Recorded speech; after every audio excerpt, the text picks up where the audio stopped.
Killing all your favorite characters by ourselves, we're playing the Dark Urge solo Lone Wolf on Tactician.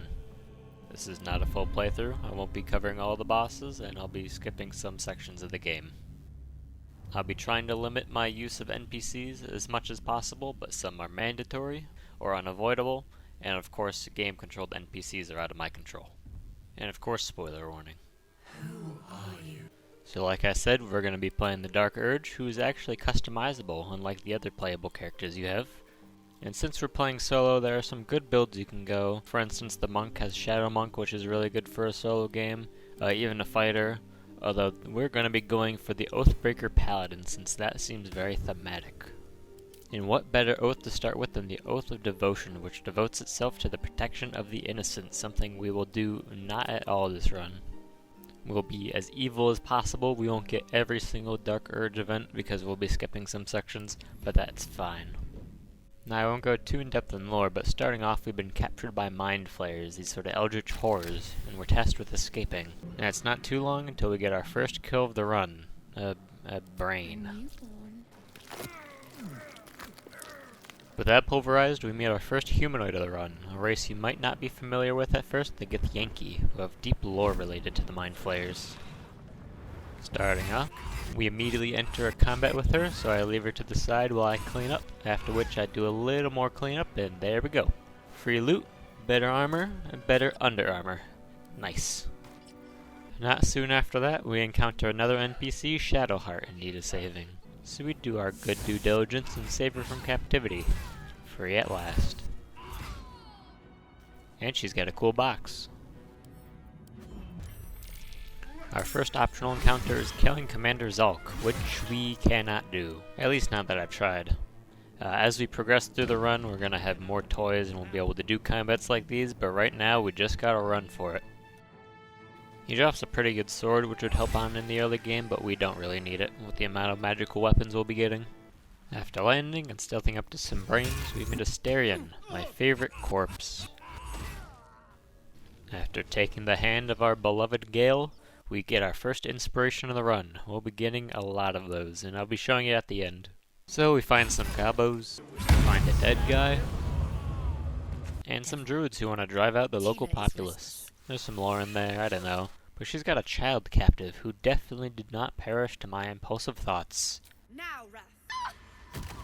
And speaking of impulsive thoughts, so we killed the bard before our Dark Urge can beat us to it, and we're greeted by our vile minion, Mr. Fell, who gives us some rad capes, which we're going to be wearing for the rest of the run. This cape is deeply helpful to the run, as after killing an enemy you get to go invisible for 2 turns, which allows you to disengage or sneak behind another enemy and get a surprise.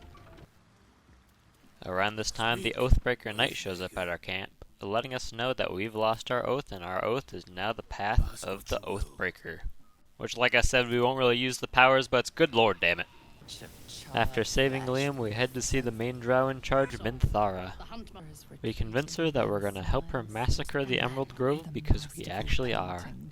The thought of which is too much for the Dark Urge to handle. Control yourself.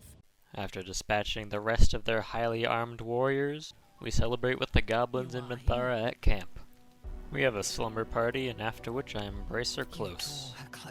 Very, very close.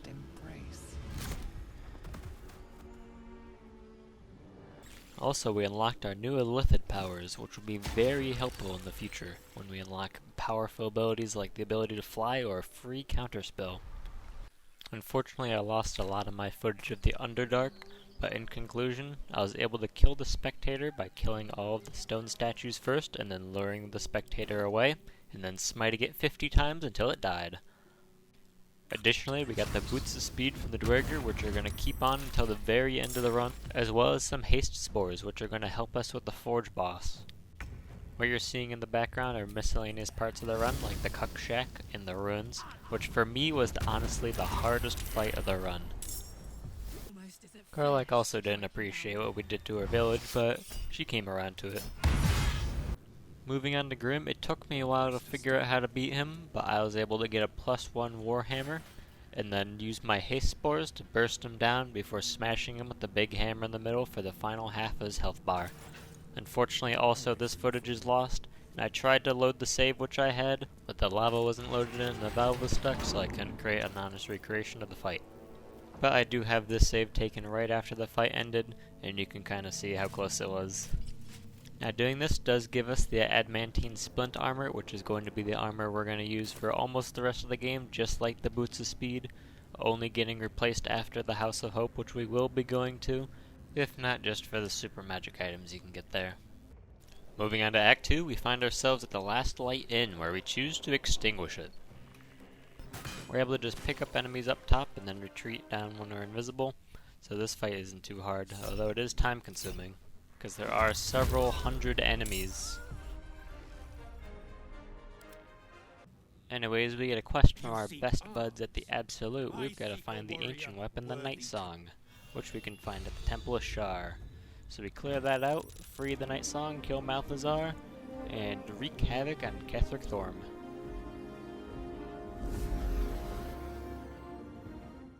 Back at Moonrise Towers, we head back up to Ketheric's throne room, dispatch of some ghouls, and head on in. Ketheric is a big pain, but we have the Sword of the Moon Maiden to help us. Unfortunately, after she falls once, her brain kinda just shuts off. Which is good for this run, because we want a negligible amount of NPC interaction. But it still will be causing us some trouble. This fight isn't too bad, because you only need to get Ketheric to half HP and he'll go away. That being said, you're still going to need to land a couple lucky smites on him. Just a couple.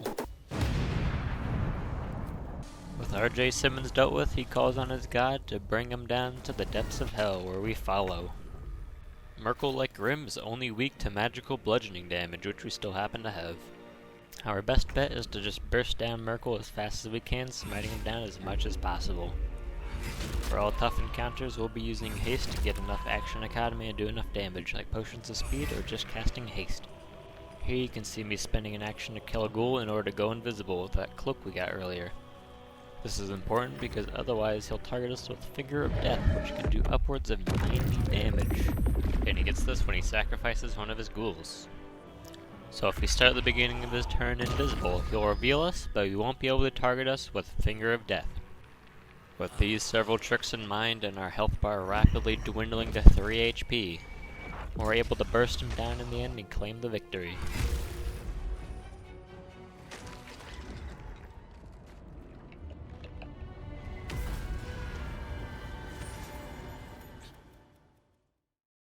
Lives, oh mortal lives, expire. Moving on to the House of Hope, not too many interesting fights here. We won around both spectators before moving on to Raphael. This fight isn't actually too hard, and with the speed potion you can reliably kill all 4 pillars in just 3 rounds. With Raphael's overpowered armor, the gloves of Hill Giant Strength, and the Amulet of Vitality, we leave the House of Hope with a strong arsenal. We also have a couple scrolls just in case we need them. We also do a couple of chores around town before heading to Orin, who we tell to stop playing around and get this over with. Just like the others, she can't stand up to our unholy wrath, and we move on to Gortash, right after we receive our father's blessing. Here at Gortash, it's simple enough to lure him outside, and then we deal with him like everyone else. Nearing the end, we run past everything and make our way to the Netherbrain. Getting past phase 1 is relatively easy, just have the Emperor channel, throw an invisibility potion on him, and go through the portal. The Netherbrain fight can get tricky since she marks these orbs of negation which can destroy the platforms underneath us, making melee impossible. Thanks to our lifted powers, it's easy enough to fly around, but soon enough we're going to run out of ground to smack her on.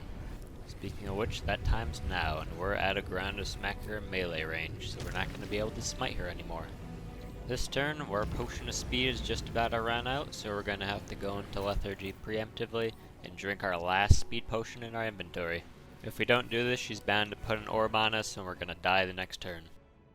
Here we've only got 2 turns to beat her, and orbs of negation are all around us. Luckily, our father gave us a fun toy, Power Word Kill, which kills a monster if it has less than 100 HP, which we're just barely able to get. At the end of it all, the Netherbrain wants to strike an accord, but the Emperor's having none of that. And so we're having none of that.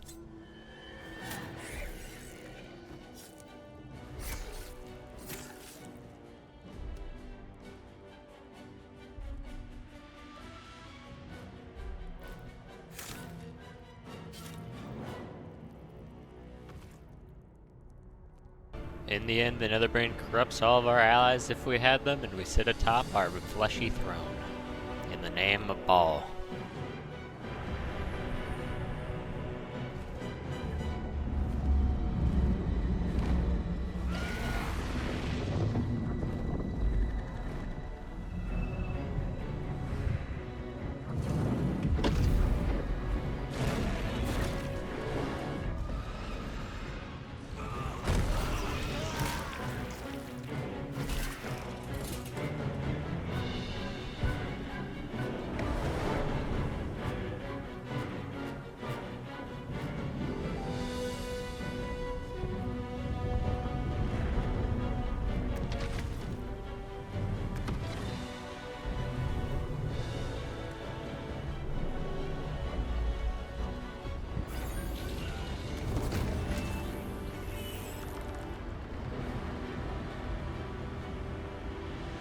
In Baal's name. That's the end of the run. I hope you enjoyed it. I'll be trying to make future videos like this and more challenge runs. If you have any suggestions, put them in the comments below. Have a good day.